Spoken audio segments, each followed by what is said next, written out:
Agnieszka, Noomi, and Andrzej, thank you so much for chatting with us on Cherry the Geek TV today about your film, The Hotspot, coming to theaters on August 21st.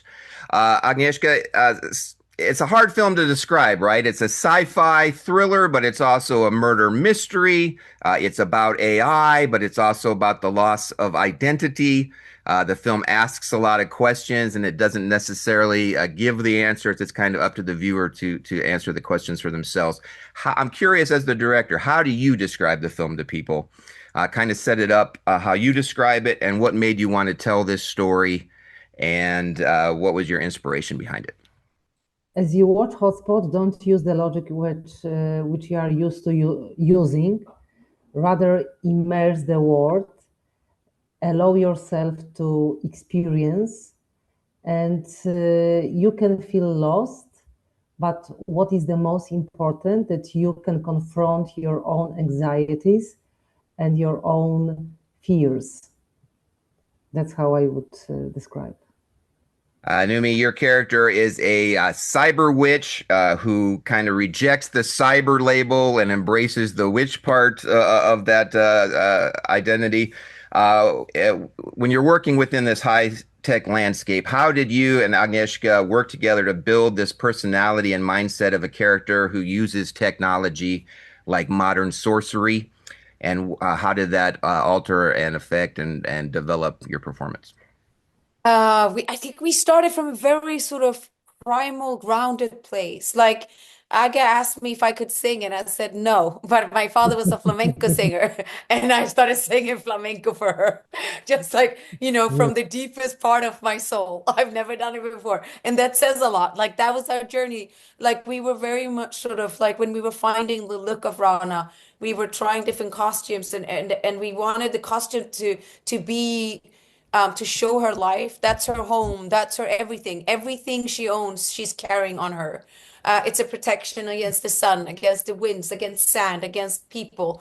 She can hide, she can live. It's sort of like a shell. It's like, and I think like every bit of her was had a story. The tattoos on my body, her history. What does she come from? And I was convinced that she used to live a lot of violence and a lot of destruction. And then she found this path that is like, okay, I'm a carrier of love. It's the only way forward. Forgiveness and love. And I don't believe in weapons. I don't believe in violence. And then when you have found that clear sort of, you found like your third eye, everything kind of becomes easy because there is no option. You can't hit back. You can't shout. So it was interesting because I feel like we were both a part of, like, we created her together. It was very collaborative. And then when I was with Andy in scenes, like, a different side of her came out, and the lover of her, it's like, whoa, this is a love story. I mean, it's really a love story. And then in other parts, I was like, well, this is a story about grief and loss.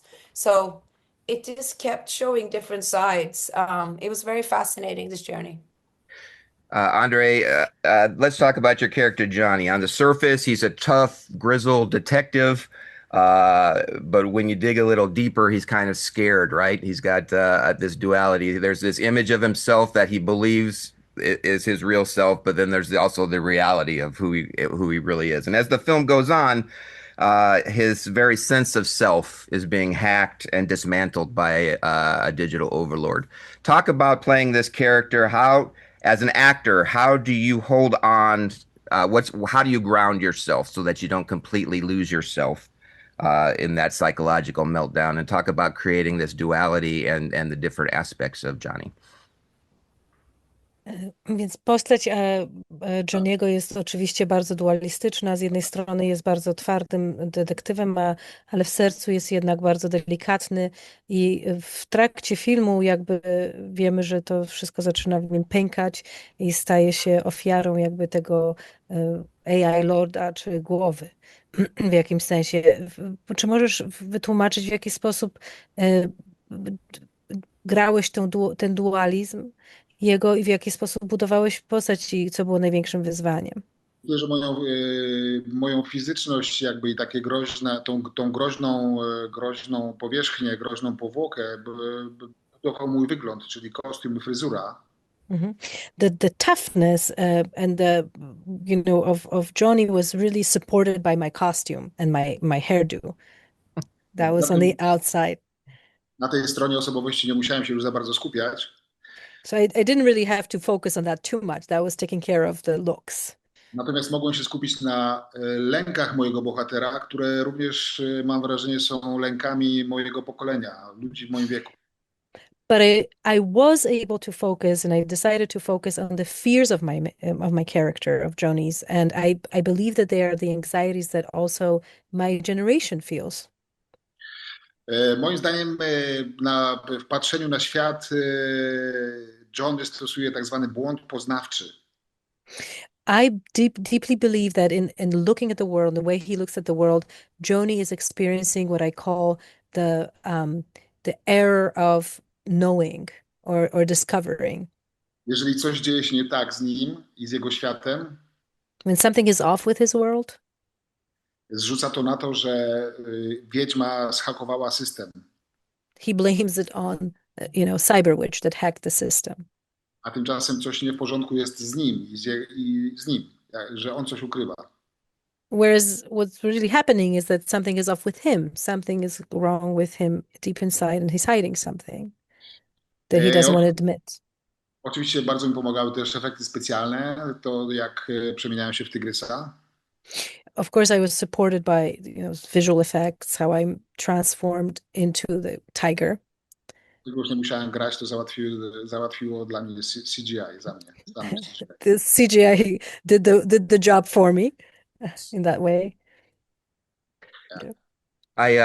I just don't want to compliment you the costume and your hairstyle in this film. I hope this film's a huge thing because I look forward to the day where I can walk around Comic-Con and see people in Johnny cosplay. Yes. I hope Me that day too. comes. I hope Me that day too. comes. Me It's too. like a Danny I'm McBride. gonna be Johnny. Yeah. It's like a Danny McBride meets Megaforce retro future as cosplay. It's wonderful. Exactly. Aga, talk about the location of the film. You shot in Greece. The film has a very retro future look to it. It's not an advanced future. It's more of a decaying future. Talk about that, developing that location. And for the actors, what was it like shooting in those locations? And did those locations affect the way that you did the performance? Awesome. And Joe, this will be the last one, just FYI. Yeah, so I very quick. So I just wanted to add that the locations and the landscape are one of the characters of the whole story.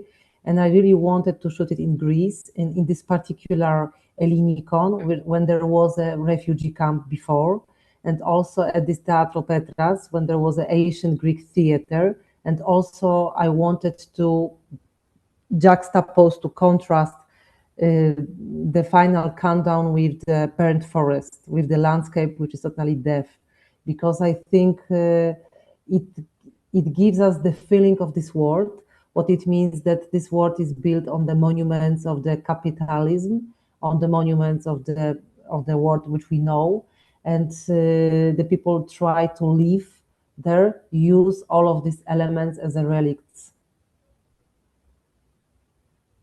And for the actors, what was it like filming in those locations? Oh, it gave so much. I mean, this airport in Athens, it felt like a skeleton of the past, but it's only like, what, 15, 20 years ago. And it was quite like, there was so many memories. You could just feel when you walked into set, like, so much happened here. This place carries so much history, so much desperation, so much hope, so much longing. It was just like loaded with emotions, and I just felt like I just absorbed everything into my body. I think, Aga, you're so spot on with your choices when it comes to locations and sort of finding an environment that would lift us and that is a character that communicates with us in the scenes. Yes. Poza tym naprawdę było gorąco na planie. Besides, it was really, really hot on set. Yes. Zwalniało aktorów z tego, że muszą grać katastrofę klimatyczną. Po prostu było im naprawdę. It was much easier to play, environmental disaster. Yeah. Well, you can see the hot spots coming to theaters on August 21st. Aga, Noomi, and Andre, thank you so much for chatting with us today on Cherry the Geek TV. Thank Thank you, you. Joe. Bye-bye.